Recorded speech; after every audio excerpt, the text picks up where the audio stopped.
bayi ventriloquist dan perang keyakinan. Cerita ini hanya fiksi belaka. Jika ada kemiripan kisah tertentu atau kemiripan tokoh, maka itu hanyalah kebetulan saja. Di sebuah desa terpencil, seorang wanita bernama Imar mengalami kejadian pahit yang mengubah hidupnya. Ia hamil akibat pelecehan, sebuah aib besar di masyarakatnya yang konservatif. Untuk melindungi dirinya dan bayinya dari celaan, ia mengklaim bahwa kehamilannya adalah keajaiban Tuhan. Ketika bayinya lahir, ia memberinya nama Asim.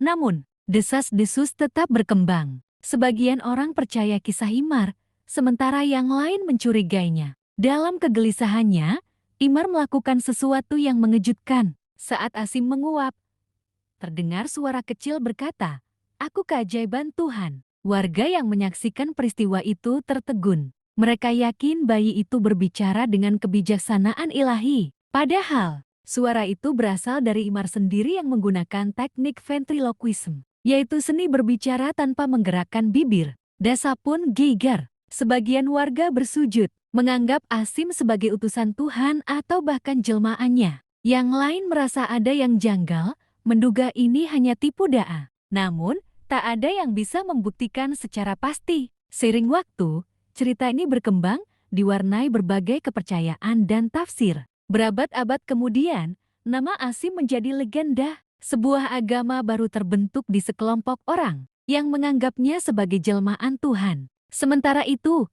kelompok lain menyebutnya utusan Tuhan. Ada pula menyebutnya hanya ilusi dan penipuan. Keyakinan yang bertentangan itu berubah menjadi konflik yang semakin panas, hingga akhirnya meledak menjadi perang berkepanjangan. Perang yang dimulai bukan karena kekuasaan, bukan karena tanah, melainkan karena suara yang mungkin palsu, atau mungkin juga mukjizat.